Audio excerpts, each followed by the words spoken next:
Leo Huberman. 5. História da riqueza do homem. Capítulo 17. Leis naturais de quem? As coisas caem para baixo, e não para cima. O leitor sabe o que lhe aconteceria se pulasse da janela. Os físicos nos fizeram um favor de explicar isso. Newton formulou a lei da gravidade, uma de uma série de leis naturais que, segundo nos informam, descreve o universo físico. O conhecimento dessas leis naturais nos permite planejar nossas ações e atingir um objetivo desejado. Agir na ignorância delas, ou sem levá-las em conta, pode ter más consequências. Do mesmo modo, os economistas da época da Revolução Industrial desenvolveram uma série de leis que, diziam, eram tão válidas para o mundo social e econômico como as leis dos cientistas para o mundo físico. Formularam uma série de doutrinas que eram as leis naturais da economia. Estavam convencidos de suas verificações. Não discutiam se as leis eram boas ou más, não havia por que discutir. Suas leis eram fixas, eternas. Se os homens fossem inteligentes e agissem de acordo com os princípios que expunham, muito bem. Mas se não, e agissem sem respeito às suas leis naturais, sofreriam as consequências. Ora, pode ser ou não verdade que esses economistas, em sua busca da verdade, fossem sublimemente indiferentes aos resultados práticos de suas pesquisas. Mas eram homens de carne e osso, que viviam num certo lugar e numa certa época. Isso significa que os problemas por eles tratados eram os mesmos que surgiam naquele lugar e naquela época. E suas doutrinas atingiram poderosos grupos na sociedade, que consequentemente as aceitavam ou rejeitavam, de acordo com seus interesses, e viam a verdade àquela luz. Tal como a ascensão da classe dos negociantes, após a Revolução Comercial, trouxera consigo a teoria do mercantilismo, assim como as doutrinas dos fisiocratas, acentuando a importância da terra como fonte de riqueza, se desenvolveram na França agrícola. Assim, a ascensão dos industriais durante a Revolução Industrial na Inglaterra trouxe consigo teorias econômicas baseadas nas condições da época. Chamamos as teorias da Revolução Industrial de economia clássica. O leitor já está familiarizado com algumas das doutrinas de Adam Smith. Considerado o fundador da escola clássica. Outros economistas destacados dessa corrente são Ricardo Malthus, James McCulloch, Sr. e John Stuart Mill. Nem todos concordam com Smith ou entre si. Mas estão de acordo sobre certos princípios gerais fundamentais. E sinceramente, de acordo com tais princípios estavam os homens de negócios da época. Por uma excelente razão, a teoria clássica se adequava admiravelmente às suas necessidades particulares. Dela podiam escolher, com grande facilidade, as leis naturais que justificassem completamente seus atos. Os homens de negócios estavam atentos às grandes oportunidades. Estavam desejosos de lucros. Vieram então os economistas clássicos, dizendo que era isso exatamente que devia acontecer. E havia mais. Havia um conforto ainda maior para o homem de negócios empreendedor. Diziam-lhe que, ao procurar seu lucro, estava ajudando também ao Estado. Adam Smith disse isso. Eis aqui, por exemplo, o remédio perfeito para o ambicioso negociante que pudesse passar as noites em claro, às voltas com sua consciência perturbada. Toda pessoa está continuamente empenhada em encontrar o emprego mais vantajoso para o capital de que dispõe. É sua vantagem pessoal, na realidade, e não a da sociedade, o que tem em vistas, mas o estudo de sua vantagem pessoal, naturalmente, ou melhor, necessariamente o leva a preferir o emprego mais vantajoso para a sociedade. Perceberam? O bem-estar da sociedade está ligado ao do indivíduo. Dê a todos a maior liberdade, diga-lhes para ganharem o mais que puderem, apele para seu interesse pessoal, e veja, toda a sociedade melhorou. Trabalhe para si mesmo, e estará servindo ao bem geral. Que achado para os homens de negócios, ansiosos em se lançarem na corrida dos lucros cada vez maiores. Abram os sinais para o trem especial do laissez-faire. Deveria o governo regulamentar os horários e os salários dos trabalhadores. Isso seria uma interferência na lei natural, e, portanto, inútil, diziam os economistas clássicos. Qual, então, a função do governo? Preservar a paz, proteger a propriedade, não interferir. A concorrência devia ser a ordem do dia. Mantinha baixos os preços e assegurava o êxito dos fortes e eficientes, livrando-se ao mesmo tempo dos fracos e ineficientes. Segue-se que o monopólio dos capitalistas para elevar os preços, ou dos sindicatos para elevar os salários, era uma violação da lei natural. Esses amplos conceitos, como o leitor se lembrará, foram delineados por Adam Smith em resposta à regulamentação, restrição e contenção mercantilista. Escreveu seu grande livro em 1776, exatamente no início da Revolução Industrial. Os economistas clássicos, que se assenhorearam dessas doutrinas, ampliando-as e popularizando-as, escreveram que a Revolução Industrial, do ponto de vista do aumento da produção de mercadorias e ascensão ao poder da classe capitalista, estava fazendo um grande progresso. Acrescentaram outras leis naturais de sua autoria, que se adaptavam às condições da época. An Essay on the Principle of Population, de Thomas R. Malthus, foi um dos livros mais famosos do período, publicado primeiramente em 1798, em parte como resposta a um livro de William Godwin, sogro de Shelley.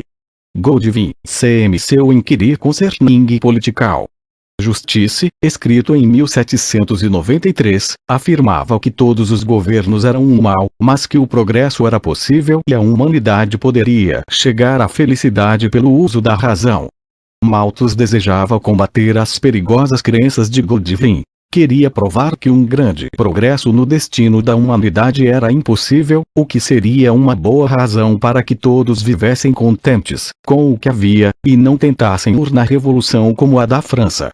Malthus ataca Godwin da seguinte forma: o grande erro em que elabora o Sr. Godwin em todo o seu livro está na atribuição de e quase todos os vícios e misérias existentes na sociedade civil às instituições humanas. As regulamentações políticas e a administração da propriedade existente são para ele as fontes de todo o mal, o berço de todos os crimes que degradam a humanidade. Se assim realmente fosse, não seria tarefa impossível afastar totalmente o mal do mundo. A razão parece ser um instrumento próprio e adequado para realizar tão grande objetivo. A verdade, porém, é que embora as instituições humanas pareçam ser as causas evidentes e óbvias de muitos males da humanidade, na realidade são ligeiras e superficiais, são como simples penas que flutuam na superfície, em comparação com as causas profundas de impureza que corrompem as fontes e tornam turvas as águas de toda a vida humana. Quais são essas causas profundas que fazem a miséria da humanidade? A resposta de Malthus é que a população aumenta mais depressa do que o alimento para mantê-la viva. O resultado: haverá uma época em que o número de bocas será muito superior ao alimento existente para alimentá-las. A população, quando não controlada, aumenta numa razão geométrica. A subsistência aumenta apenas em proporção aritmética. Isso significa um controle forte e constante sobre a população, provocado pela dificuldade de subsistência. Essa dificuldade deve recair em alguma parte e deve necessariamente ser fortemente sentida por grande parte da humanidade. A população da ilha Inglaterra é de cerca de 7 milhões. Suponhamos ser a produção atual suficiente para sustentar esse número. Nos primeiros 25 anos, a população será de 14 milhões, e o alimento dobrando também. Os meios de subsistência serão iguais a esse aumento. Nos 25 anos seguintes a população será de 28 milhões, e os meios de subsistência suficientes apenas para o sustento de 21 milhões. No período seguinte, a população será de 56 milhões, e os meios de subsistência suficientes para metade desse número. E na conclusão do primeiro século, a população seria de 120 milhões, e os meios de subsistência suficientes apenas para o sustento de 35 milhões. Isso deixaria uma população de 77 milhões totalmente sem abastecimento. Isso, diz Malthus, não acontece na realidade.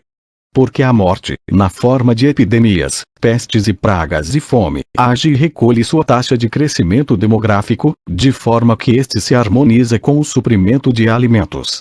O crescimento superior da população é contido, e a população real se mantém em nível com os meios de subsistência pela miséria e pelos vícios. Assim, a razão pela qual as classes trabalhadoras eram pobres, disse Malthus, não estava nos lucros excessivos, razão humana, mas no fato de que a população aumenta mais depressa do que a subsistência, lei natural. Nada se poderia, porém, fazer para melhorar a situação dos pobres. Nada, disse Malthus na primeira edição de seu livro. É sem dúvida um pensamento muito acabrunhador, o de que o grande obstáculo a qualquer melhoria extraordinária da sociedade seja uma natureza impossível de superar. Mas na segunda edição, publicada em 1803, ele achou uma solução. Além da miséria e do vício, um terceiro controle da população era possível, o controle moral. Greves, revoluções, caridade, regulamentações governamentais, nada disso poderia ajudar os pobres em sua miséria, eles é que deviam ser responsabilizados, porque se reproduziam tão rapidamente. Impeça-se que casem tão cedo. Pratiquem o controle moral, não tenham famílias tão grandes, e assim poderão ter esperanças de se ajudarem a si mesmos. Quem servia melhor à sociedade, a mulher que se casava e tinha muitos filhos, ou a solteirona? Malthus achava que era a segunda. A matrona que criou uma família de 10 ou 12 filhos, que talvez estejam lutando pela pátria, pode achar que a sociedade lhe deve muito, mas se a questão for imparcialmente examinada, e a matrona respeitada tiver seu peso aferido na escala da justiça, em relação à desprezada solteirona, é possível que a matrona leve a pior. Boa notícia para os ricos, a de que os pobres eram os únicos culpados de sua pobreza. Depois de Adam Smith, o mais importante dos economistas clássicos foi David Ricardo. Era um judeu londrino que fizera grande fortuna nas ações da bolsa. Seu livro The Principles of Political Economy and Taxation, publicado em 1817, é considerado por muitos como o primeiro a tratar a economia como uma ciência. A The Alternatives de Adam Smith é leitura fácil, em comparação com o trabalho de Ricardo. Uma das razões, Smith é muito melhor como escritor. Outra, e talvez mais importante, é a objetividade de Smith, sua citação de exemplos familiares para ilustrar suas ideias. Ricardo, por outro lado, é abstrato e usa exemplos imaginários que podem, ou não, ter alguma aparência de realidade. Os livros científicos são, de modo geral, difíceis e monótonos. Ricardo não constitui exceção. Não obstante, o que tinha a dizer era tremendamente importante, e ele se classifica como um dos maiores economistas do mundo. Em nosso limitado espaço só podemos examinar algumas de suas doutrinas, e muito rapidamente. A primeira é conhecida como a Lei Férrea dos Salários. O que os trabalhadores ganhavam pela sua atividade já recebera a atenção de autores antes de Ricardo. Em 1766, Turgot, num pequeno livro intitulado Reflections on the Formation and Distribution of Wealth, dizia: o trabalhador simples, que depende apenas de suas mãos e sua indústria, não tem senão a parte de seu trabalho de que pode dispor para os outros. Vende-a a um preço maior ou menor. Mas esse preço alto ou baixo não depende apenas dele. Resulta de um acordo que fez com a pessoa que o emprega. Esta lhe paga o menos possível e, como pode escolher entre muitos trabalhadores, prefere o que trabalha por menos. Os trabalhadores são por isso obrigados a reduzir seu preço em concorrência uns com outros. Em toda espécie de trabalho deve acontecer, e na realidade acontece, que os salários do trabalhador se limitam apenas ao que é necessário à mera subsistência. Turgot não foi além. Ricardo desenvolveu a ideia, e por isso a lei de férias dos salários está ligada a ele. Assim, afirma que o trabalhador ganha apenas o salário necessário para manter vivos a ele e a família. O preço natural do trabalho depende do preço do alimento, necessidade e conveniências necessárias à manutenção do trabalhador e sua família. Com um aumento no preço dos alimentos e das necessidades, o preço natural do trabalho se eleva. Com a queda, o preço natural do trabalho cai. 245 Mas eu e o leitor sabemos que há épocas em que os trabalhadores recebem mais do que o necessário para viver, e outras em que recebem menos. Ricardo leva isso em conta.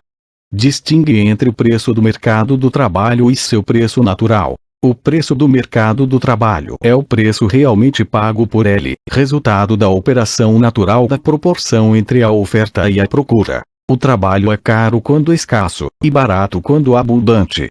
Por mais que o preço do mercado do trabalho se possa desviar de seu preço natural, ele tem, como as mercadorias, a tendência de se conformar a ele.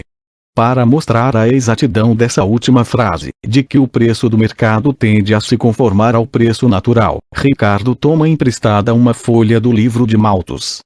Diz que quando o preço do mercado é alto, quando os trabalhadores recebem mais do que o bastante para a manutenção de suas famílias, então a tendência é aumentar o tamanho dessas famílias. E o aumento do número de trabalhadores reduzirá os salários.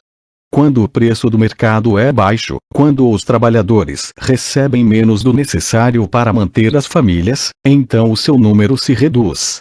E o número menor de trabalhadores eleva os salários. Pois, a lei de salários de Ricardo, com o tempo, os trabalhadores não poderão receber mais que o necessário para lhes permitir viver e perpetuar a raça, sem aumentar nem diminuir. Para melhor compreensão da lei da renda, a mais famosa das doutrinas de Ricardo, devemos examinar a controvérsia sobre as leis do trigo, que varria a Inglaterra na época em que apareceram os princípios de Ricardo. Os antagonistas da disputa eram os donos de terras e os industriais. As leis do trigo eram uma espécie de tarifa protetora do trigo. O trigo não poderia ser importado enquanto o preço do produto não atingisse, internamente, determinado nível, que variava de tempos em tempos. A finalidade disso era estimular seu cultivo, para que a Inglaterra tivesse bastante sortimento dele, em caso de emergência. O cultivo foi estimulado, assegurando-se ao agricultor inglês um bom preço. Não precisava temer a concorrência externa, porque nenhum trigo entraria no país até que o produto interno tivesse atingido certo preço. Isso significava bons lucros, a menos que a colheita interna fosse excessiva para o consumo, o que não ocorria na Inglaterra desde 1790. Devido às guerras napoleônicas, o trigo teve seu preço elevado e uma área de terras cada vez maior foi dedicada ao seu plantio. Os agricultores queriam o preço alto, porque isso representava maior renda, e mais dinheiro no bolso. Os industriais não queriam o preço alto, porque isso representava um aumento no custo da subsistência dos trabalhadores, e, portanto, descontentamento, greves, e finalmente salários mais altos, ou seja, menos dinheiro em seu bolso. Travou-se uma polêmica, os donos de terra pedindo proteção e os industriais defendendo o comércio livre. Ricardo estava no meio dessa luta. Suas simpatias eram dos industriais, pois pertencia à classe da nascente burguesia. Não é de surpreender, portanto, que entre outras coisas, as leis naturais por ele descobertas expliquem a natureza da renda, mostrem que todas as classes, portanto, com exceção dos donos de terras, serão prejudicadas pelo aumento do preço do trigo.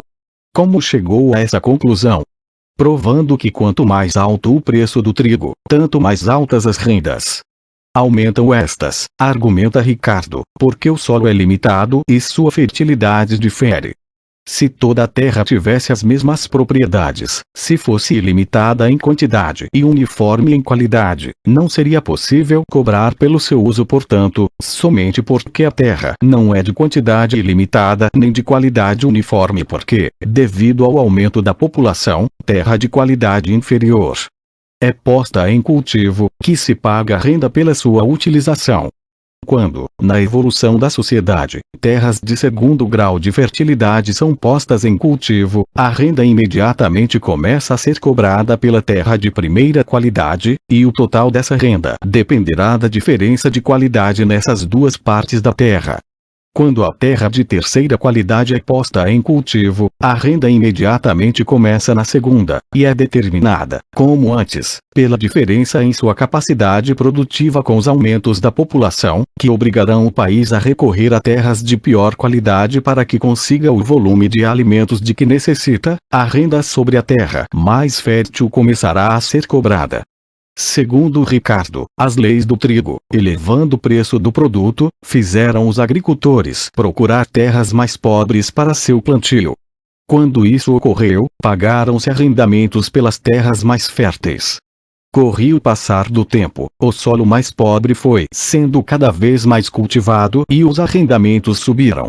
Tal renda ia para os donos da terra não porque trabalhassem. Nada faziam, e mesmo assim a renda subia. O interesse do dono de terra está sempre em oposição ao do consumidor e do fabricante. O trigo só pode desfrutar permanentemente um preço alto porque um trabalho adicional é necessário para produzi-lo, porque seu custo de produção aumenta. O mesmo custo invariavelmente aumenta a renda, e portanto do interesse do dono da terra que o custo da produção do trigo aumente. Isso, porém, não interessa ao consumidor. Para ele é desejável que o trigo seja barato em relação ao dinheiro e às mercadorias, pois é sempre com mercadorias ou dinheiro que o trigo é comprado. Nem é do interesse do fabricante que o trigo tenha preço alto, pois o alto preço provocará aumento de salários, mas não aumentará o preço de suas mercadorias.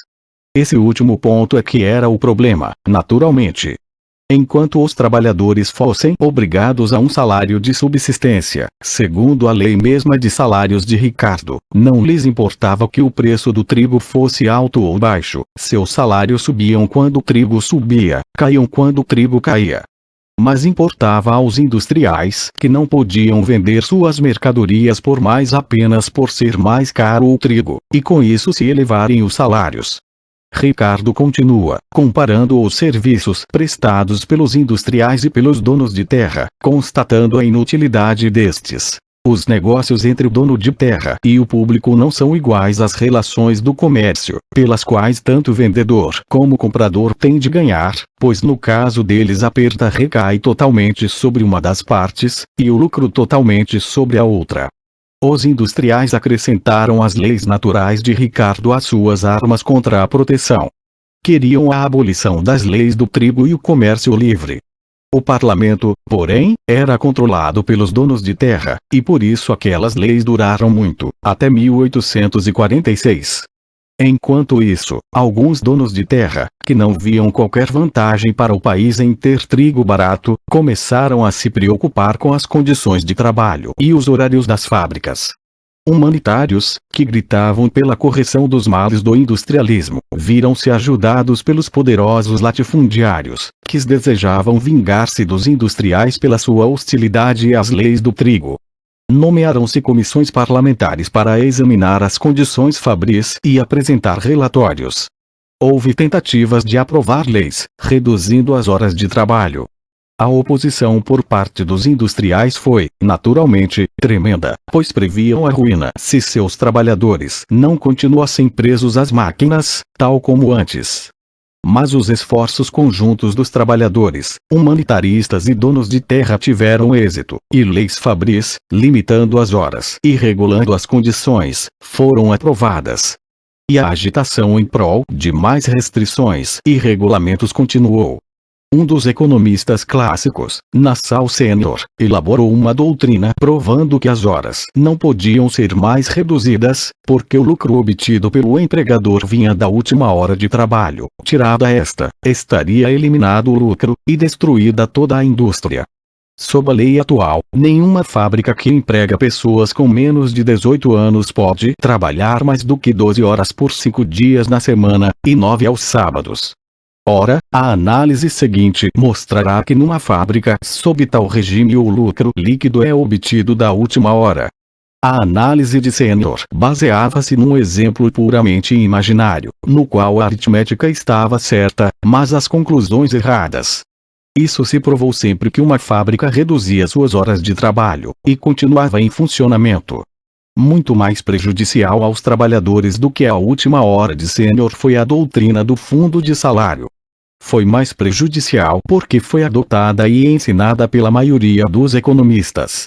O princípio da última hora foi empregado para combater a agitação em favor do menor dia de trabalho. A doutrina do fundo de salário foi usada para combater a agitação em favor de salários mais altos. Os trabalhadores formavam sindicatos e faziam greve porque desejavam um aumento de salários. Pura tolice, diziam os economistas. Por quê? Porque havia um certo fundo posto de lado para pagamento de salários. e havia um certo número de assalariados. O total que os trabalhadores ganhavam sem salários era determinado por esses dois fatores. Era isso. E os sindicatos nada podiam fazer. John Stuart Mill assim explicou a coisa. Os salários não dependem apenas do total relativo de capital e população, mas não podem, no regime de concorrência, ser afetados por mais nada. Os salários não podem elevar-se, a não ser pelo aumento dos fundos conjuntos empregados na admissão de trabalhadores, ou na diminuição do número de concorrentes e admissão, nem podem cair, exceto pela diminuição do fundo de pagamento do trabalho, ou pelo aumento do número de trabalhadores a serem pagos. Muito simples. Nenhuma esperança para os trabalhadores, a menos que o fundo de salário aumentasse ou o número de trabalhadores diminuísse. Se qualquer dos trabalhadores fosse teimoso e insistisse em que salários mais altos eram necessários para que se pudessem manter vivos, podiam dar-lhe uma lição de matemática elementar. É inútil argumentar contra qualquer uma das 4 regras fundamentais da aritmética. A questão dos salários é uma questão de divisão. Reclama-se que o quociente é muito pequeno. Bem, então, quais são as formas de torná-lo maior? 2. Aumente-se o dividendo, permanecendo o divisor o mesmo, e o quociente será maior. Reduza-se o divisor, permanecendo o dividendo o mesmo, e o quociente será maior. A ilustração dessa lição de aritmética poderia ser mais ou menos assim. Tudo muito simples.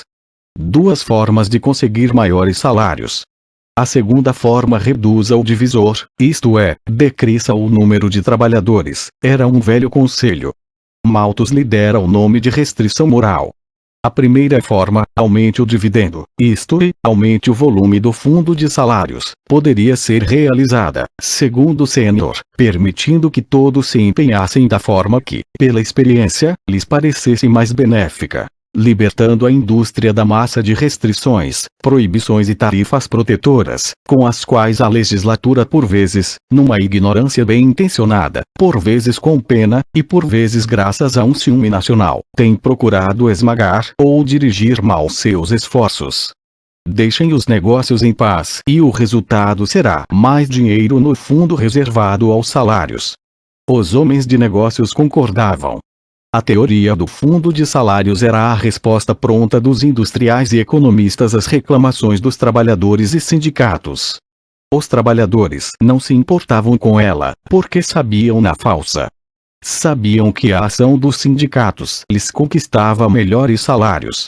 Simplesmente não acreditavam haver um fundo fixo reservado antecipadamente ao pagamento de salários. O que haviam aprendido na prática foi confirmado na teoria por Francis Walker, economista norte-americano que escreveu em 1876. Walker destruiu a teoria do fundo de salários com este argumento. Uma teoria popular de salários baseia-se na suposição de que os salários são pagos com o capital, com os resultados obtidos pela indústria no passado. Portanto, argumenta-se, o capital deve constituir a medida dos salários. Pelo contrário, sustento que os salários são pagos com o produto da atual indústria, e portanto que a produção constitui a verdadeira medida dos salários.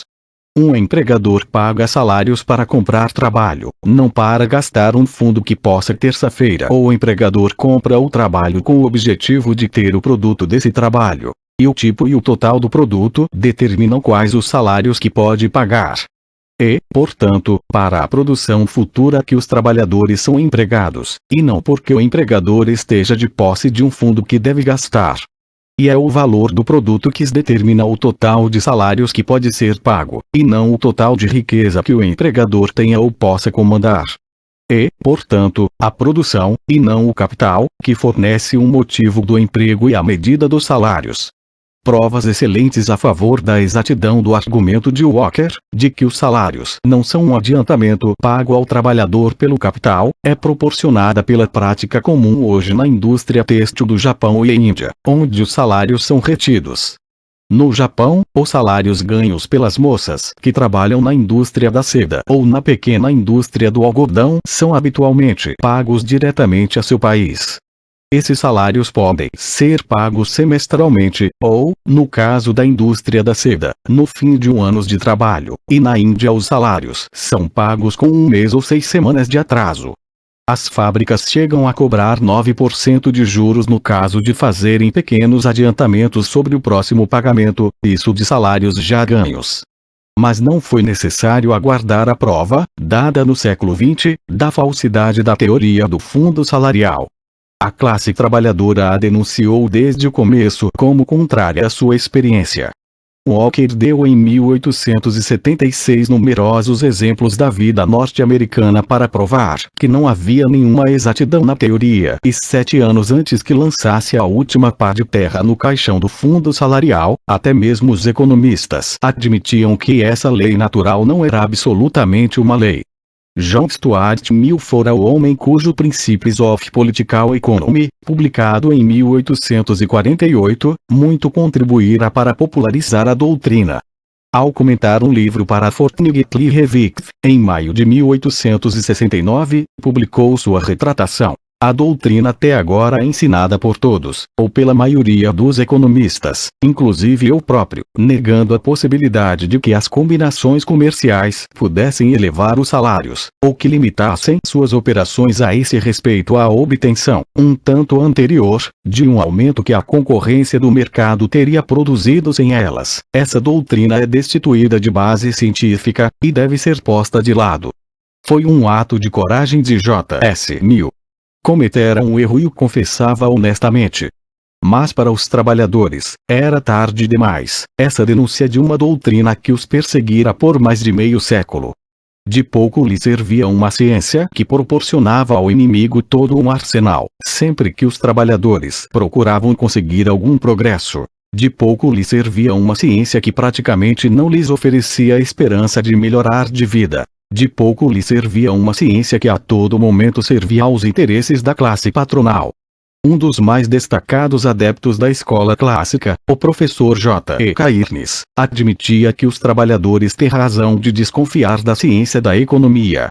Em seu Essay in Political Economy, publicado em 1873, Cairnes assinalava que a economia se tinha tornado uma arma da classe burguesa. A economia política surge muito frequentemente, em especial quando aborda as classes trabalhadoras, com a aparência de um código dogmático de regras rígidas, como um sistema de promulgar decretos sancionando uma disposição social, condenando a outra, exigindo dos homens não exame, mas obediência. Quando examinamos a espécie de decretos que são ordinariamente dados ao mundo em nome da economia política, decretos que julgo poder dizer constituem apenas uma ratificação da forma de sociedade existente, como se fosse mais ou menos perfeita, poderemos então compreender a repugnância, e mesmo a oposição violenta, manifestada em relação a ele pelas pessoas que têm razões próprias para não participar daquela admiração ilimitada pela atual organização industrial, experimentada por alguns expoentes populares das chamadas leis econômicas.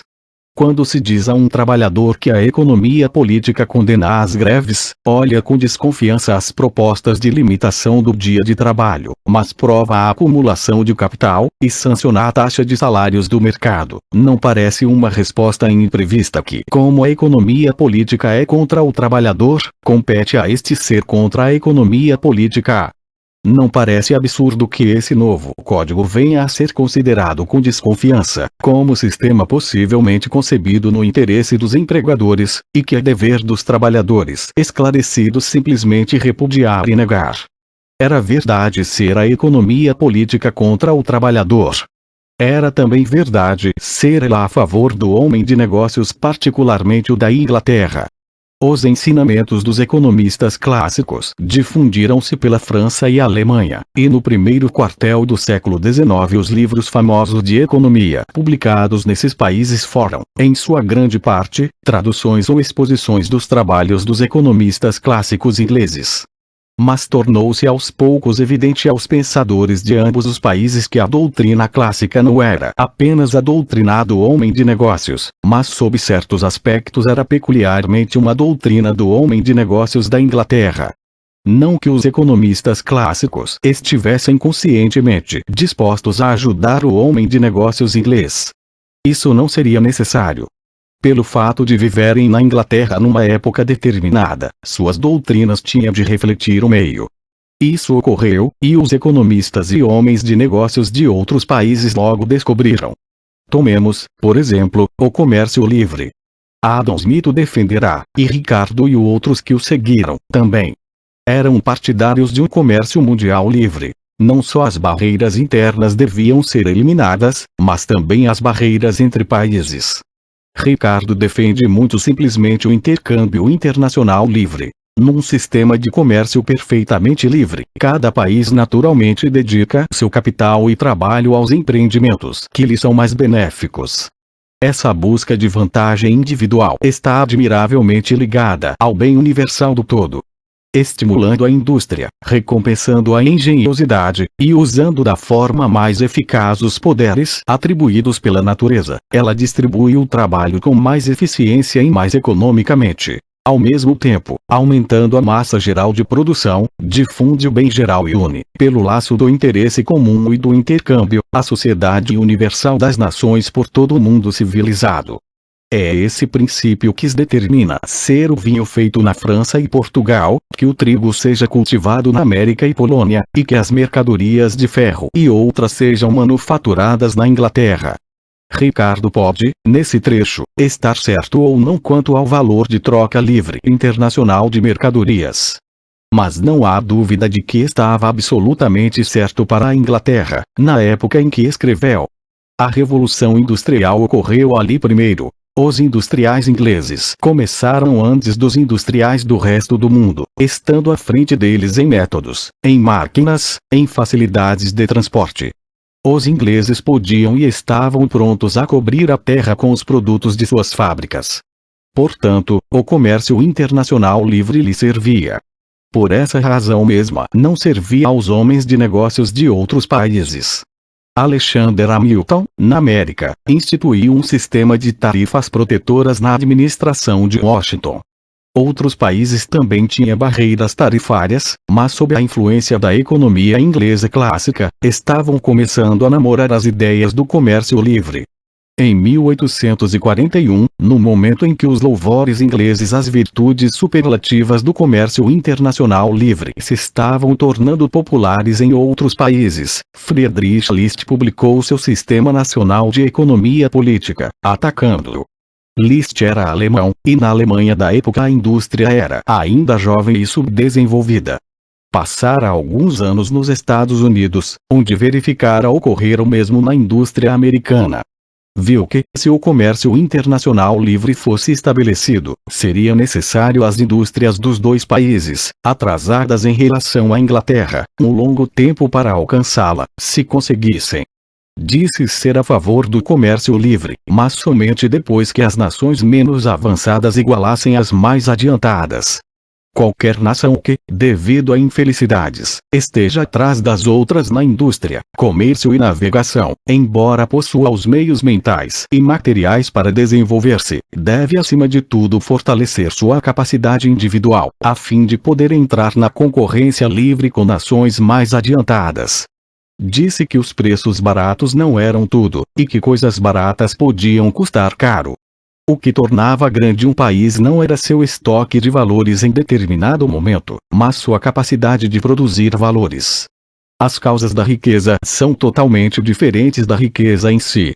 Uma pessoa pode ter riqueza se, porém, não tem o poder de produzir objetos de valor superior aos que consome, torna-se mais pobre. O poder de produzir riquezas é, portanto, infinitamente mais importante do que a riqueza em si. Isso é mais válido para as nações do que para as pessoas particulares. List sugere que a Inglaterra, tendo atingido a grandeza antes que o comércio livre se tornasse seu lema, tentava agora tornar impossível às outras nações progredir. É um recurso muito comum e muito esperto que, ao se atingir o cume da grandeza, se lance fora a escada pela qual subimos, a fim de impedir aos outros os meios de subir atrás. Liszt, portanto, defende a proteção às muralhas tarifárias, atrás das quais a indústria incipiente, tendo assegurado o mercado doméstico, pode crescer até ficar de pé sozinha. Somente depois que reunisse forças suficientes, ela poderia aventurar-se no comércio mundial livre, para lutar. Liszt foi um expressivo expoente do sistema nacional, em oposição ao sistema internacional, em economia. Suas ideias tiveram grande influência, particularmente na Alemanha e Estados Unidos.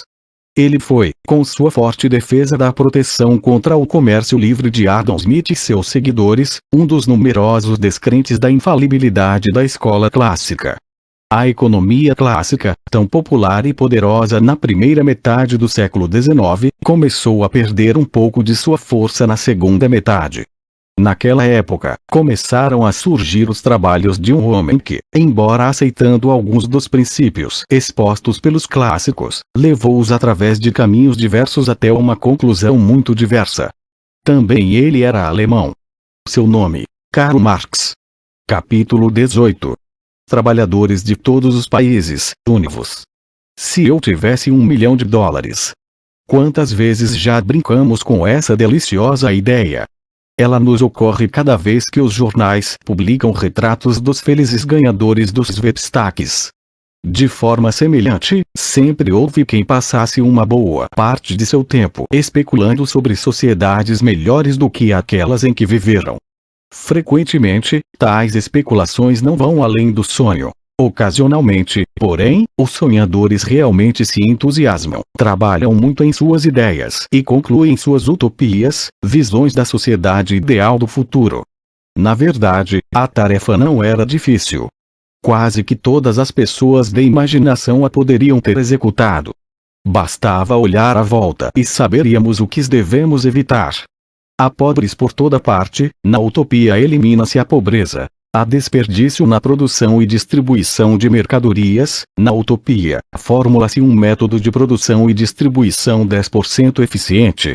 Há injustiça por toda parte, na utopia, estabelecem-se tribunais honestos, presididos por juízes honestos, ou organizam-se as coisas de tal modo que tribunais e juízes sejam totalmente desnecessários. Há miséria, doença, infelicidade, na utopia, há saúde, riqueza e felicidade para todos. Talvez o princípio básico mais importante para todos os sonhadores de utopias fosse a abolição do capitalismo. No sistema capitalista viam apenas males. Era desperdiçado, injusto, sem plano. Desejavam uma sociedade planificada, que fosse eficiente e justa. No capitalismo, os poucos que não trabalhavam viviam com conforto e luxo, graças à propriedade dos meios de produção.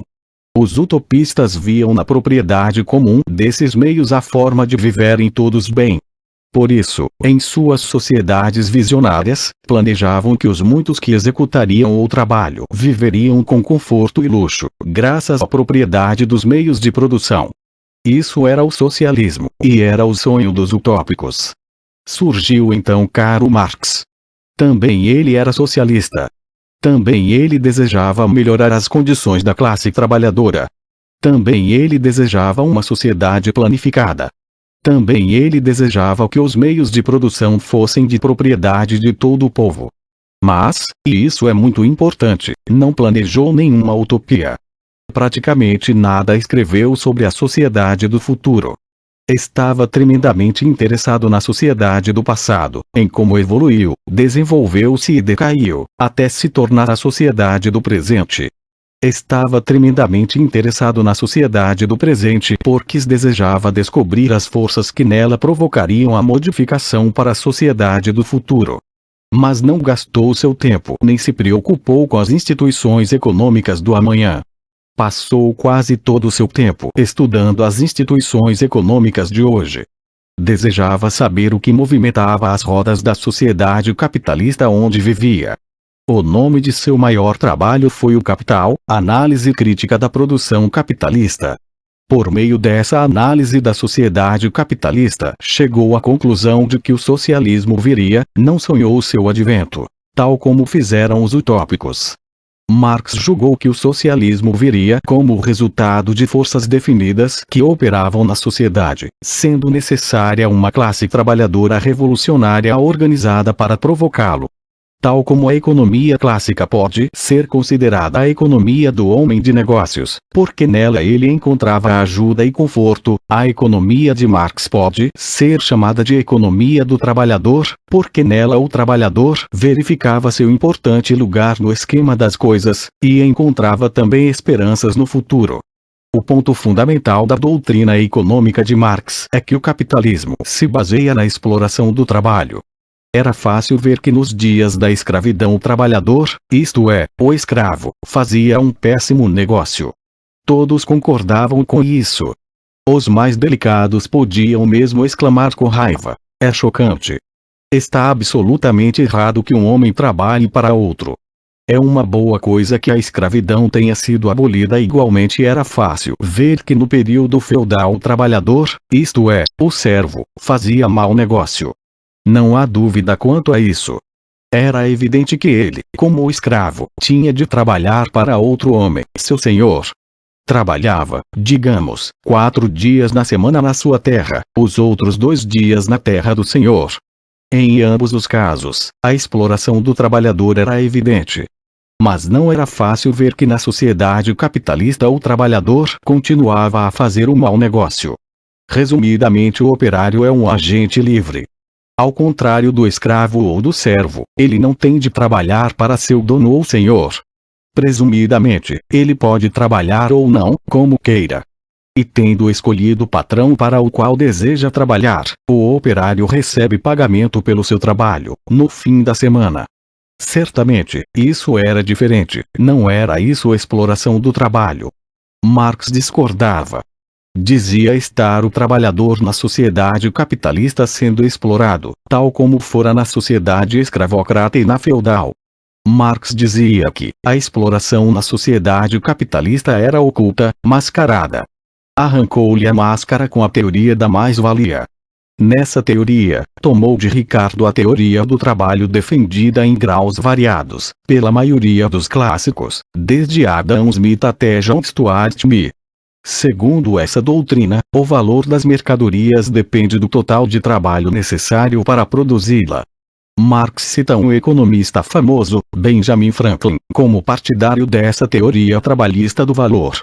Escreveu Marx. O celebrado Franklin, um dos primeiros economistas depois de William Petit, que viu a natureza dos valores, diz: sendo o comércio em geral apenas a troca do trabalho pelo trabalho, o valor de todas as coisas é exatamente medido pelo trabalho.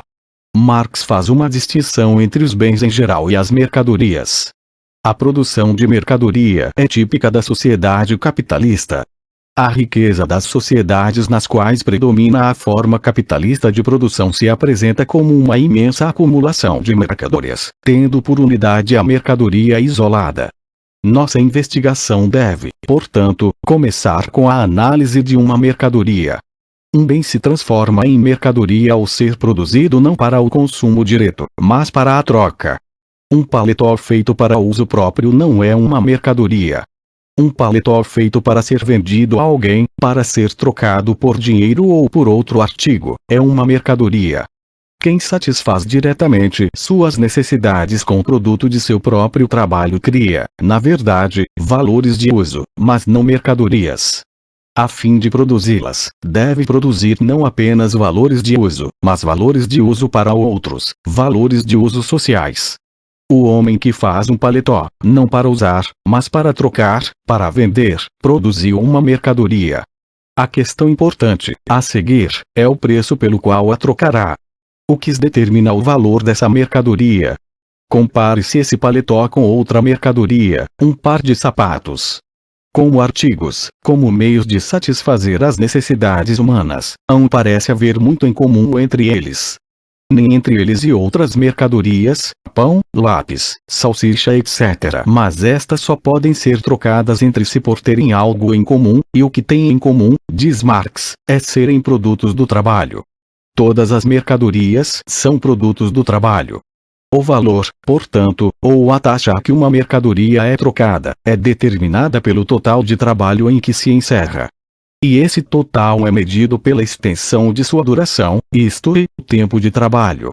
Vemos, então, que o valor de qualquer artigo é determinado pela quantidade de trabalho socialmente necessária, ou tempo de trabalho socialmente necessário para sua produção. O valor de uma mercadoria está em proporção ao valor de qualquer outra, na medida do tempo de trabalho necessário à produção de uma e à produção de outra. Se, portanto, foram necessárias 16 horas para produzir o paletó, ao passo que o par de sapatos exigiu 8 horas, o primeiro terá o dobro do valor, e um paletó será trocado por 2 pares de sapatos. Marx compreende que os dois tipos de trabalhos nos dois casos não eram exatamente os mesmos. O paletó encerrava o trabalho do fiandeiro, do tecelão, do alfaiate etc., ao passo que outros tipos de trabalho iam para o sapato. Mas, diz Marx, todo trabalho é o mesmo, e, portanto, comparável, no sentido de que todo ele é gasto de força de trabalho humana. O trabalho simples, não especializado, médio, e o trabalho especializado, são comparáveis, sendo o segundo apenas um múltiplo do primeiro, de modo que 1 hora de trabalho especializado igual 2 horas de trabalho simples. Assim, o valor de uma mercadoria é determinado, diz Marx, pelo tempo de trabalho social necessário para produzi-la. Mas, retrucará o leitor, isso significa que a mercadoria produzida por um trabalhador lento, ineficiente, valeria mais do que a mercadoria produzida por um trabalhador mais capaz, mais rápido, já que o primeiro levaria mais tempo para completá-la. Marx previu essa objeção e respondeu assim. Poderia parecer que se o valor de uma mercadoria é determinado pela quantidade de trabalho empregado em sua produção, o trabalhador mais lento, ou menos destro, produziria mercadoria mais valiosa, devido ao tempo maior que necessitaria para terminar sua produção. Isso, porém, seria um erro triste. Utilizei a palavra trabalho soda. E muitos aspectos estão encerrados nessa qualificação de soda. Ao dizer que o valor de uma mercadoria é determinado pela quantidade de trabalho nela cristalizado, significamos a quantidade de trabalho necessário à sua produção num determinado estado da sociedade, sob certas condições sociais médias de produção, com uma determinada intensidade social média, e uma habilidade média do trabalhador empregado. Numa fábrica que empregue, digamos, 200 trabalhadores, alguns trabalharão melhor do que outros. Mas há uma qualidade média do trabalho. Os que trabalham acima dessa média têm sua produção compensada pelos que trabalham abaixo dela. Suponhamos que a média do tempo de trabalho, ou tempo de trabalho socialmente necessário, para fazer um paletó corresponda a 16 horas. Alguns trabalhadores precisam de menos tempo, outros de mais, mas isso constitui apenas um desvio reduzido do padrão geral. O mesmo ocorre com os meios de produção, as máquinas, que o trabalho usa na produção de artigos. Na indústria têxtil como um todo, algumas fábricas podem trabalhar com teares obsoletos. Outras podem operar modelos recentíssimos, ainda não adotados por todos. Mas novamente aqui teremos um nível médio de equipamento, os melhores e os piores se compensam, e portanto o tempo de trabalho socialmente necessário significa o trabalho médio usando instrumentos médios. Isso se modifica, naturalmente, em diferentes lugares e épocas, mas num determinado momento, num determinado país, há um padrão geral médio a que se conformam o trabalho e os meios de produção. E daí? Suponhamos que o valor de uma mercadoria seja determinado pelo tempo de trabalho socialmente necessário à sua produção. O que tem isso a ver com a prova de que na sociedade capitalista o trabalho é explorado, que as classes abastadas vivem com o trabalho da classe que não tem propriedades? Que tem isso a ver com a prova de que o operário, como o servo, trabalha apenas parte do tempo para si e parte do tempo para seu patrão? Tem tudo. O assalariado na sociedade capitalista é um homem livre. Não pertence a um dono, como na escravidão, nem está preso ao solo, como no regime feudal da servidão. Vimos no capítulo 14 como ele foi libertado não só do senhor, mas também dos meios de produção. Vimos como os meios de produção, terra, instrumentos, máquinas etc., passaram a ser propriedade de um pequeno grupo e já não eram distribuídos geralmente entre todos os trabalhadores. Os que não são donos dos meios de produção só podem ganhar a vida empregando-se, por salários, aos que são donos. É evidente que o trabalhador não se vende ao capitalista, isso faria dele um escravo, mas vende a única mercadoria que possui, sua capacidade de trabalhar, sua força de trabalho.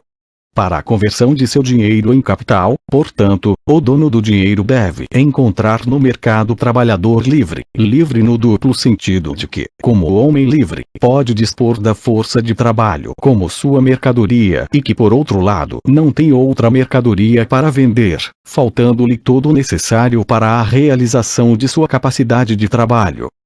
Por que preço deve esse trabalhador livre vender sua mercadoria, isto é, qual é o valor de sua força de trabalho?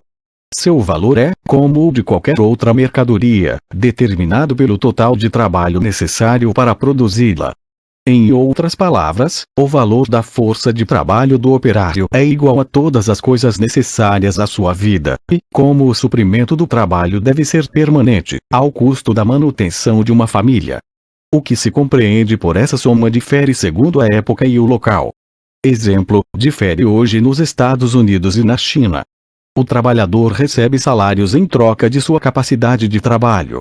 Esse salário tenderá sempre a ser igual à soma de dinheiro que lhe adquirirá todo o necessário para a reprodução da capacidade de trabalho, tanto em si como em seus filhos.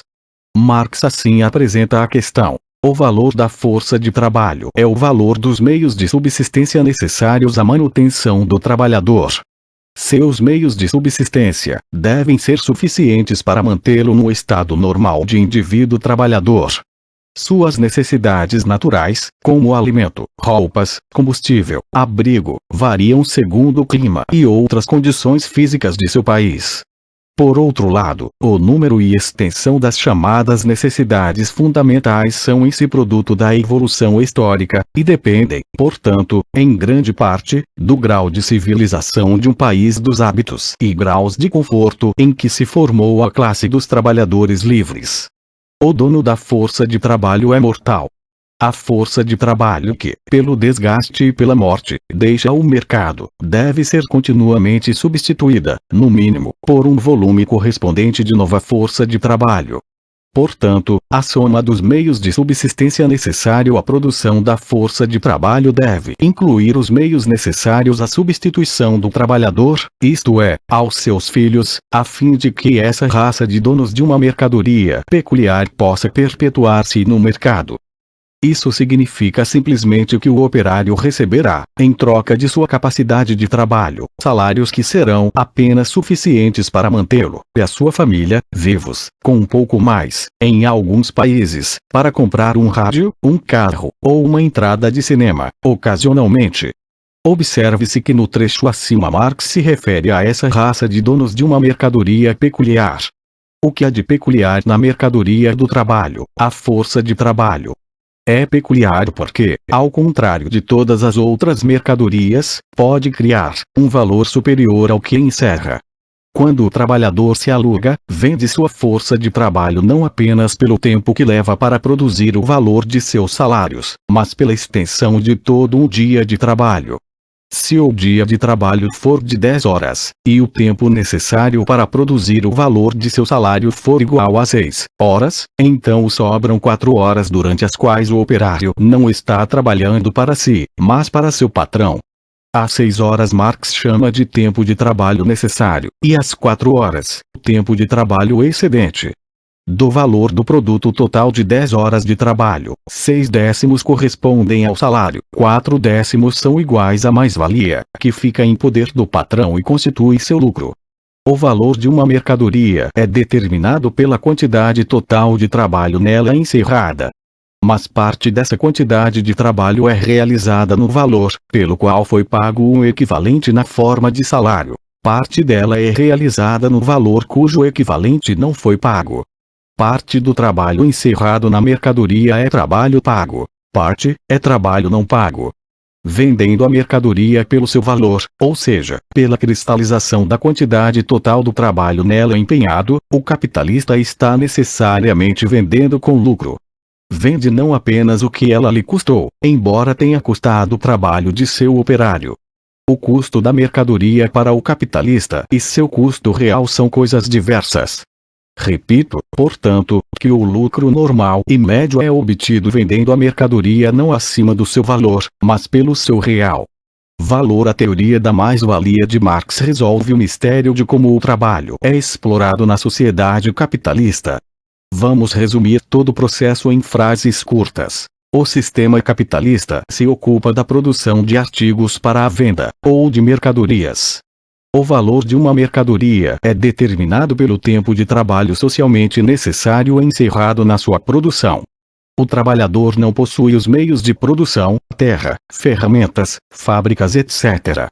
Para viver, ele tem de vender a única mercadoria de que dono, sua força de trabalho. O valor de sua força de trabalho, como o de qualquer mercadoria, é o total necessário à sua reprodução, no caso, a soma necessária para mantê-lo vivo. Os salários que lhe são pagos, portanto, serão iguais apenas ao que é necessário à sua manutenção. Mas esse total que recebe, o trabalhador pode produzir parte de um dia de trabalho. Isso significa que apenas parte do tempo estará trabalhando para si. O resto do tempo estará trabalhando para o patrão. A diferença entre o que o trabalhador recebe de salário e o valor da mercadoria que produz é a mais-valia. A mais-valia fica com o empregador, o dono dos meios de produção. É a fonte do lucro, juro, renda, as rendas das classes que são donas. A mais-valia é a medida da exploração do trabalho no sistema capitalista. Karl Marx era um atento estudioso da história americana, e portanto é provável que conhecesse os escritos e discursos de Abraham Lincoln. Não sabemos se Lincoln teve a oportunidade de ler qualquer dos trabalhos de Karl Marx. Mas sabemos que sobre certos assuntos seus pensamentos eram idênticos. Vejamos esse trecho de Abraham Lincoln. Nada de bom tem sido, ou pode ser, desfrutado sem ter primeiro custado o trabalho. E como a maioria das coisas boas são produzidas pelo trabalho, segue-se que todas essas coisas pertencem, de direito, àqueles que trabalharam para produzi-las. Mas tem ocorrido, em todas as eras do mundo, que muitos trabalharam e outros, sem trabalhar, desfrutaram uma grande proporção dos frutos. Isso está errado e não deve continuar. Assegurar a todo trabalhador o produto de seu trabalho, ou o máximo possível desse produto, é o objetivo digno de qualquer bom governo. Isso é de Abraham Lincoln. Também ele sabia que o trabalho é que faz as coisas e que ao ter de dividi-las com o capital está sendo, de certo modo, roubado. Vai além. Leiamos novamente a última frase, e veremos que ele deseja acabar com tal situação. Tal como os utópicos. Tal como Marx. Mas divergiam muito quanto a um método de realizar isso. Os socialistas utópicos, ao elaborarem suas utopias pouco se preocuparam se as grandes forças industriais em funcionamento na sociedade permitiriam a desejada modificação. Acreditavam que bastava formular um plano para a sociedade ideal, interessar os poderosos ou os ricos, ou ambos, no plano, experimentá-lo em pequena escala, e confiar no bom senso do mundo para torná-lo realidade. Assim, Robert Owen, o famoso socialista inglês, escreveu um livro cuja tese pode ser identificada pelo título, Book of the New Moral World. Prega ele a revolta da classe trabalhadora para provocar a modificação que levará à nova sociedade. Não. No fim de seu livro escreve uma carta a Sua Majestade Guilherme IV, rei da Grã-Bretanha. Diz: este livro apresenta os princípios fundamentais de um novo mundo moral e com isso estabelece uma nova base sobre a qual reconstruir a sociedade e recriar o caráter da raça humana. A sociedade emanou de erros fundamentais da imaginação, e todas as instituições e disposições sociais do homem no mundo se basearam nesses erros. Sob vosso reinado, Senhor, a modificação desse sistema, com todas as suas más consequências, para outro, baseada em verdades auto-evidentes, assegurará a felicidade a todos, e, com toda probabilidade, será realizada. E Charles Fourier, o famoso socialista francês, também passou por sobre a classe trabalhadora, indo em busca de homens de dinheiro para ajudá-lo em suas experiências com uma nova ordem. Certa vez, anunciou que ficaria em casa diariamente a determinada hora, para esperar qualquer filantropo disposto a dar-lhe 1 milhão de francos para uma colônia baseada nos princípios fourierísticos. A partir de então, e por 12 anos, esteve em casa diariamente, pontualmente, ao meio-dia, esperando o generoso estranho, mas nenhum milionário jamais apareceu. Os adeptos de Saint-Simon, outro socialista francês, eram contrários às sugestões de Fourier. Mas também eles julgaram ser a colaboração da burguesia necessária para provocar uma modificação social. Em seu órgão, O Globe, a 28 de novembro de 1831, publicavam este tópico revelador: as classes trabalhadoras não se podem elevar a menos que as classes superiores lhes estendam a mão. É destas últimas que deve partir a iniciativa. Marx ridicularizou essas propostas dos utópicos. Julgou-as fantásticas. No Manifesto Comunista, escrito em 1848 em conjunto com Friedrich Engels, amigo e colaborador de toda a sua vida, Engels publicou os volumes 2 e 3 de O Capital, inacabados quando Marx morreu. Marx e Engels mostram sua desaprovação aos socialistas utópicos. Eles desejam melhorar a condição de todo membro da sociedade, mesmo dos mais favorecidos. Por isso, habitualmente apelam para a sociedade em conjunto, sem distinção de classes. Ou antes, de preferência à classe dominante. Pois como podem as pessoas não ver, uma vez compreendido seu sistema, que ele é o melhor plano possível para o melhor estado possível da sociedade? Por isso, rejeitam toda a ação política, e especialmente a revolucionária. Querem atingir seus fins por meios pacíficos, e tentam, em experiências pequenas, necessariamente destinadas ao fracasso, e pela força do exemplo, abrir o caminho para o novo evangelho social. Ainda sonha com a realização experimental de suas utopias sociais, de fundar falansterios isolados Fourier, de estabelecer colônias, de fundar a pequena Icária. Etienne Cabet, outro socialista francês, do 10º edições da Nova Jerusalém, e para realizar todos esses castelos mar são obrigados a apelar para os sentimentos e as bolsas do burguês. Foi esse apelo aos sentimentos e à bolsa do burguês que irritou particularmente Marx e Engels. Para eles, a transformação numa nova sociedade devia ser provocada não pelos esforços da classe dominante, mas pela ação revolucionária da classe trabalhadora. Escrevendo a B.B. Liebknecht e outros radicais alemães em setembro de 1879, expressaram-se claramente quanto a esse ponto. Por quase 40 anos, vimos acentuando a luta de classes como a força motora imediata da história, e em particular a luta de classes entre a burguesia e o proletariado, como a grande alavanca da moderna revolução social. É portanto impossível para nos cooperar com pessoas que desejam afastar essa luta de classes do movimento.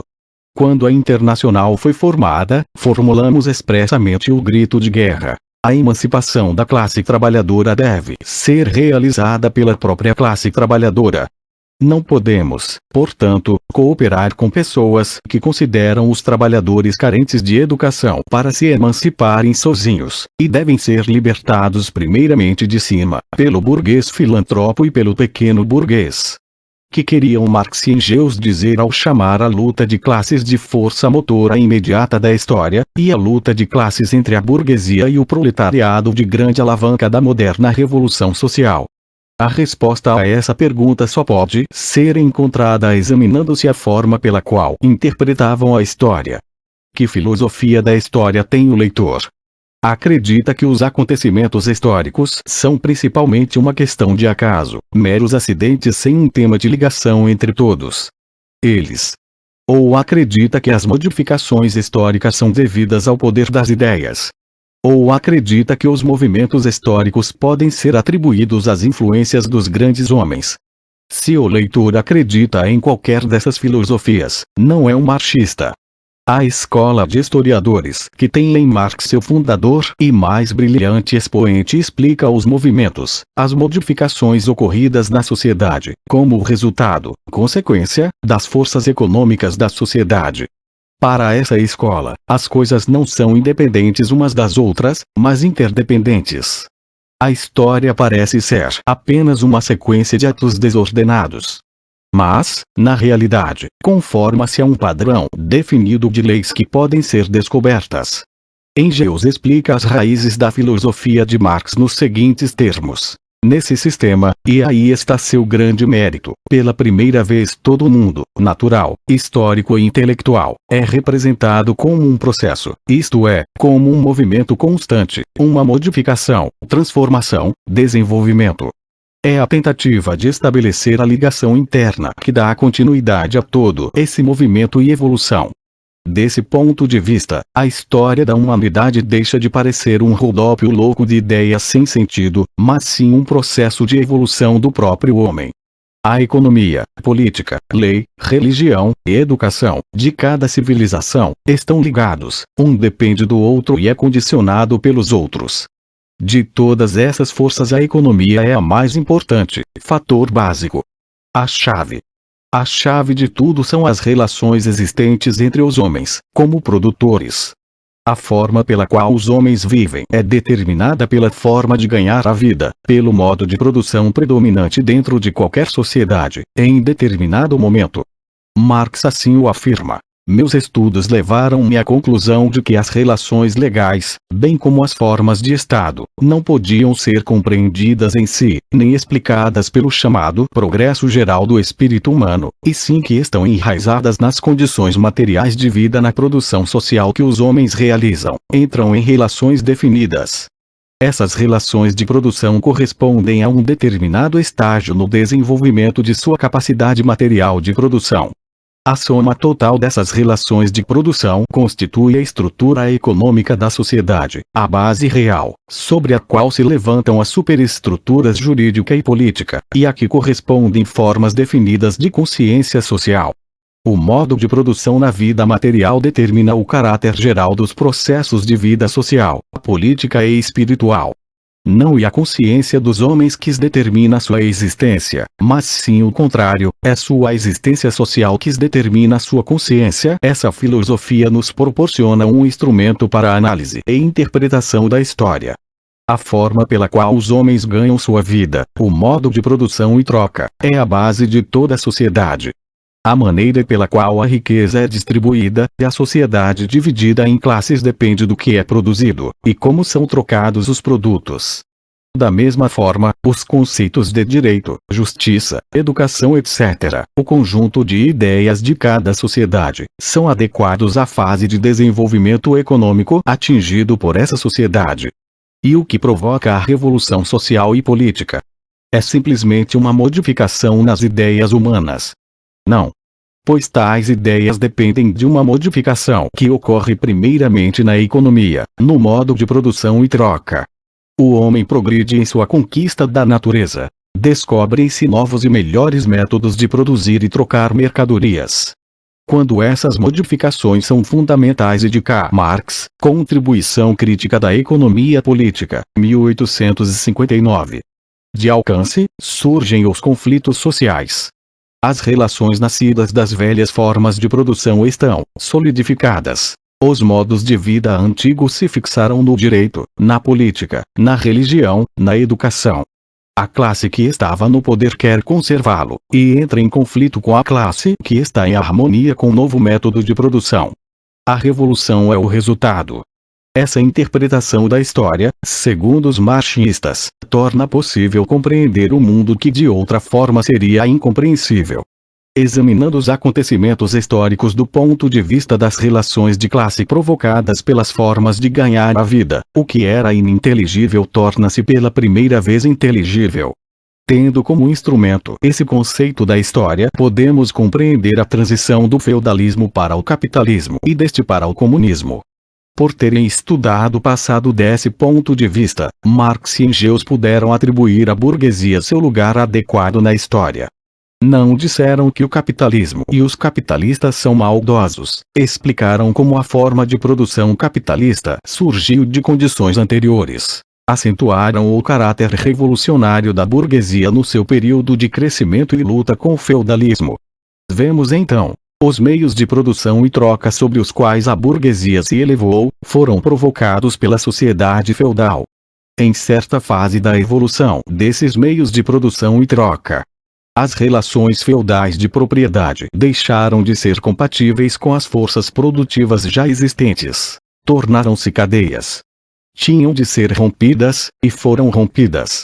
No lugar delas surgiu a concorrência livre, acompanhada de uma constituição social e política correspondente, e do predomínio econômico e político da classe burguesa. Portanto, a transição do feudalismo para o capitalismo ocorreu porque estavam presentes novas forças produtivas e uma classe revolucionária, a burguesia. Isso ocorre sempre. A velha ordem não será substituída por uma nova sociedade porque assim o desejem os homens. Não. As novas forças produtivas devem estar presentes, e com elas uma classe revolucionária cuja função é compreender-se com cedilha dirigir. Assim foi na evolução do feudalismo para o capitalismo, e assim será, disseram Marx e Engels, na transição do capitalismo para o comunismo. Mas estudar a sociedade do passado e descrever o que ocorrerá era uma coisa. Examinar a sociedade do presente e descrever o que acontecerá é outra muito diferente.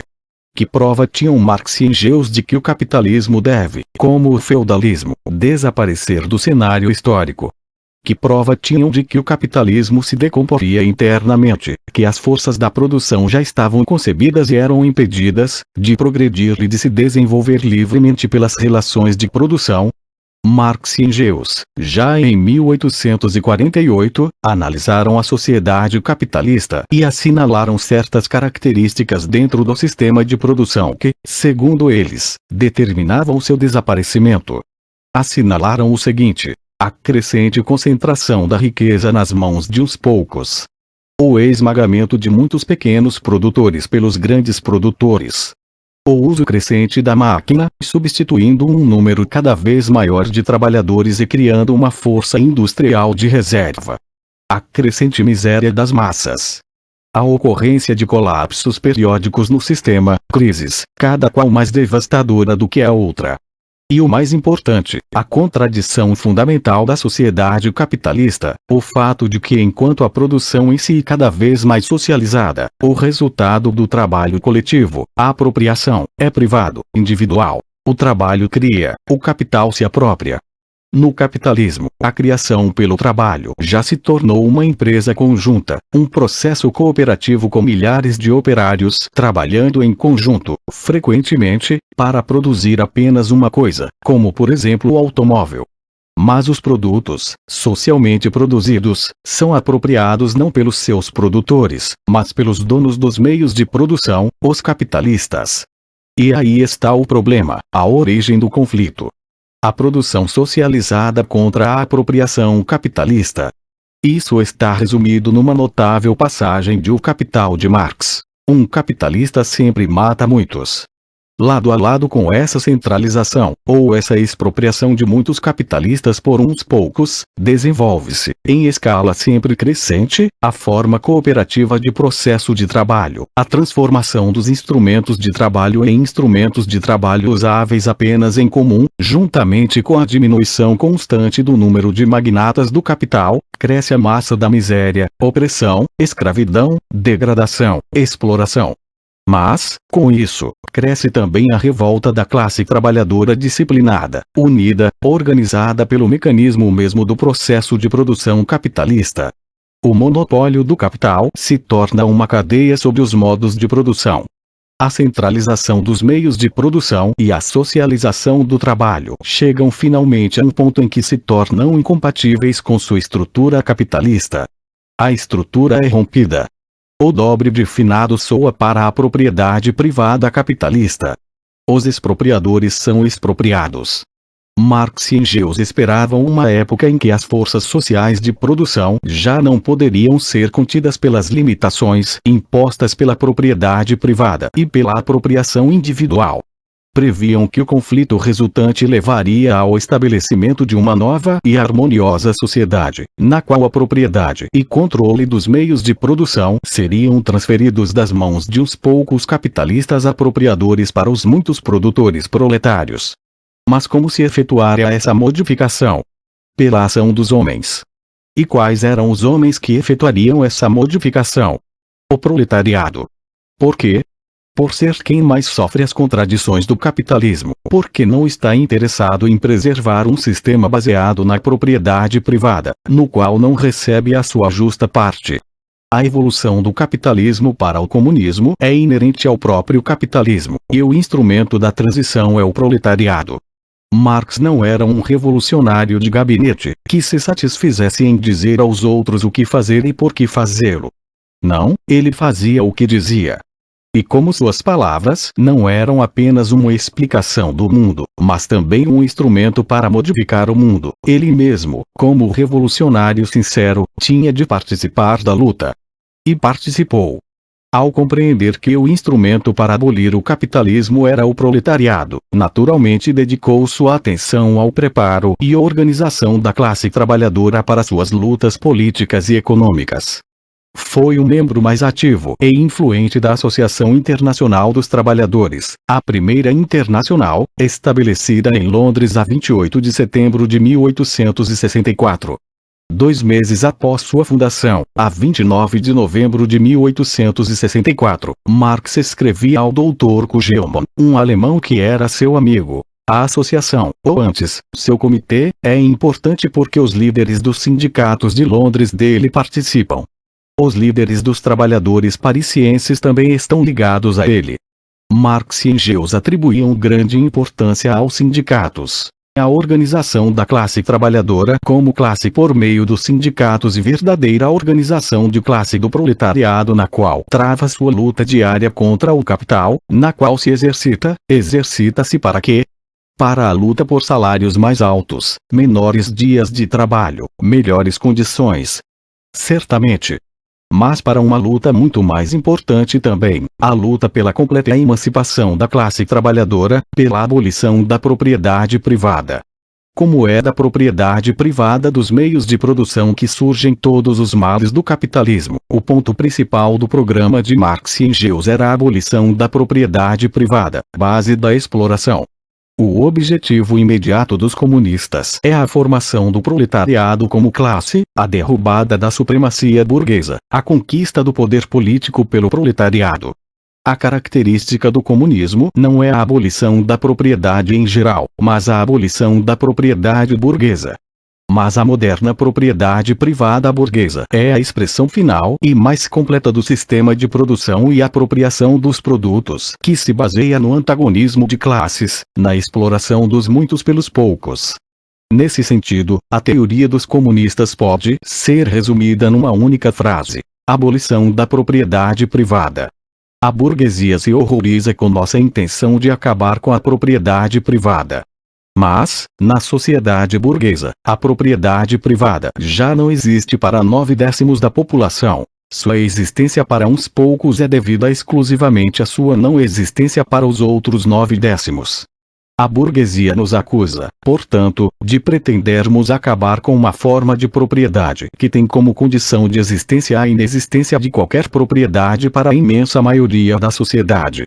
Em suma, a burguesia nos acusa de pretender acabar com a sua propriedade. Exatamente. É justamente isso que pretendemos. Argumentou-se que com a abolição da propriedade privada cessará todo o trabalho, e seremos dominados pela preguiça universal. Segundo tal argumento, a sociedade burguesa há muito deveria ter sucumbido à ociosidade, pois seus membros que trabalham nada adquirem, e os que adquirem alguma coisa não trabalham. Portanto, a propriedade privada, na forma que existe na sociedade capitalista, dando à classe dos proprietários o direito de explorar os demais, deve ser abolida. Mas como? Pedindo-se aos donos de propriedades que abram mão delas, eliminando pelo voto seus direitos de propriedade. Na verdade, não, disseram Marx e Engels. Como, então? Qual o método advogado? A revolução. Os comunistas não desejam esconder suas opiniões e objetivos. Declaram abertamente que seus objetivos só podem ser atingidos com a derrubada pela força de todas as condições sociais existentes. Que a classe dominante trema com a revolução comunista. Os proletários nada têm a perder, senão suas cadeias. Têm o mundo a ganhar. Trabalhadores de todos os países, une-vos. Esse desafio classe dominante, esse apelo à revolução, foi publicado pela primeira vez em fevereiro de 1848.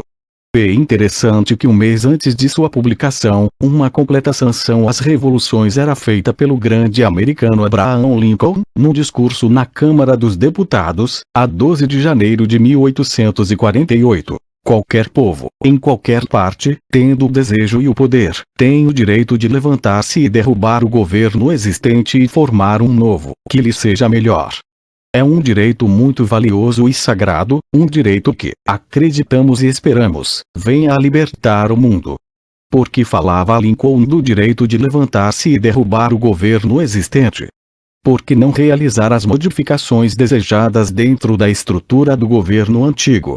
Possivelmente por julgar que isso era impraticável. Possivelmente por acreditar, como Marx e Engels, que o executivo de um Estado moderno é apenas uma comissão para administrar os negócios comuns de toda a burguesia. Isso significa simplesmente que na luta entre os que têm propriedades e os que não têm, os primeiros encontram no governo uma arma importante contra os segundos. O poderio estatal e usado no interesse da classe dominante, em nossa sociedade, isso significa nos interesses da classe capitalista. Na verdade, segundo os marxistas, é essa a razão pela qual o Estado existe, em primeiro lugar. A sociedade moderna está dividida entre opressores e oprimidos, a burguesia e o proletariado. Há um conflito entre os dois. A classe que domina economicamente, que possui os meios de produção, também domina politicamente. O poder político e apenas o poder organizado de uma classe para a opressão de outra. Somos levados a acreditar que o Estado está acima das classes, que o governo representa todo o povo, os ricos e os pobres, os que estão por cima e os que estão por baixo.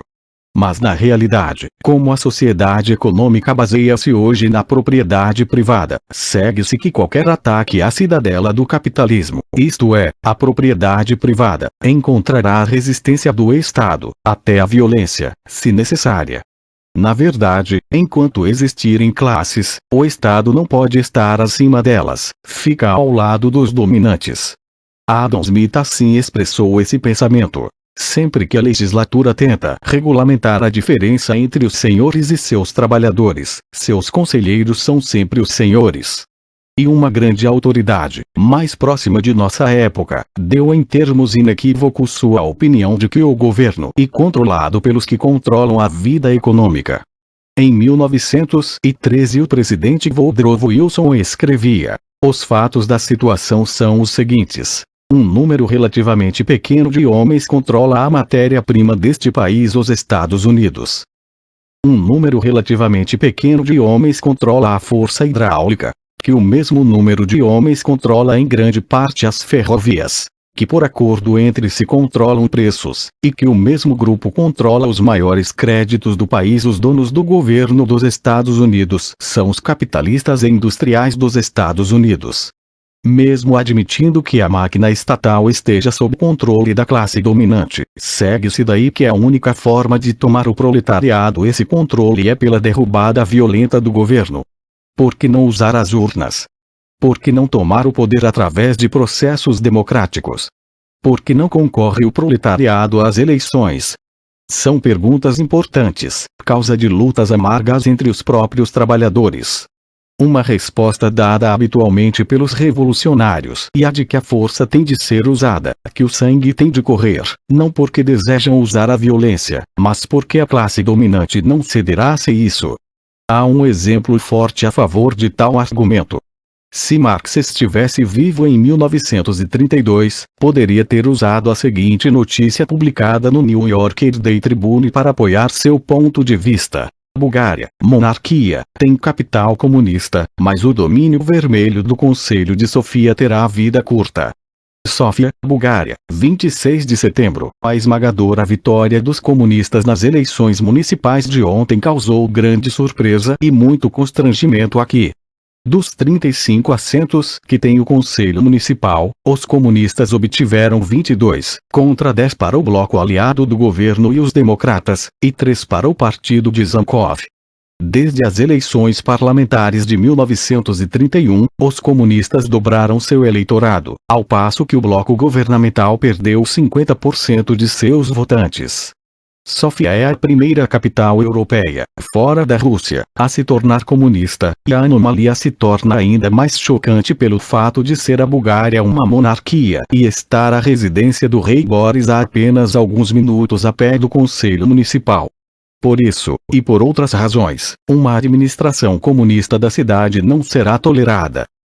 Logo foram conhecidos os resultados da eleição. O premier Nicolas Murchanov anunciou sua intenção de dissolver o Conselho Municipal antes mesmo que eles se reúnem. Também é provável que o Partido Comunista seja declarado ilegal e proibido em toda a Bulgária. A vitória comunista foi provocada pela desesperada situação econômica, que levou muitas pessoas, inteiramente desligadas do bolchevismo, a votar nos comunistas como protesto. Nesse exemplo, os comunistas obtiveram a vitória, segundo um jornal conservador republicano. Não obstante, negaram-lhes o direito de assumir os mandatos, e até mesmo o direito de existir no futuro. O que estaria pensando o repórter do jornal ao escrever por isso, e por outras razões? Provavelmente que a vitória dos comunistas significava uma ameaça para a propriedade privada da classe dominante. Marx e Engels tentaram preparar a classe trabalhadora para os acontecimentos futuros. Os trabalhadores devem ter consciência de classe, devem organizar-se como classe, compreender seu papel na evolução histórica. Devem estar preparados para expropriar os expropriadores, para abolir a propriedade privada e com elas as classes e o domínio de classe. Marx e Engels sentiam que o colapso do capitalismo se aproximava. Esse colapso, se os trabalhadores não estivessem preparados, significaria o caos. Se estivessem, significaria o socialismo. Então, pela primeira vez o homem, num certo sentido, se distingue finalmente do resto do reino animal, e deixa as simples condições animais de existência para ingressar em condições realmente humanas. Somente a partir de então o homem, cada vez mais conscientemente, fará sua própria história. Somente a partir de então as causas sociais, postas em movimento por ele, terão, em sua maioria e em proporções sempre maiores, os resultados previstos por ele. É a passagem do homem, do reino da necessidade para o reino da liberdade.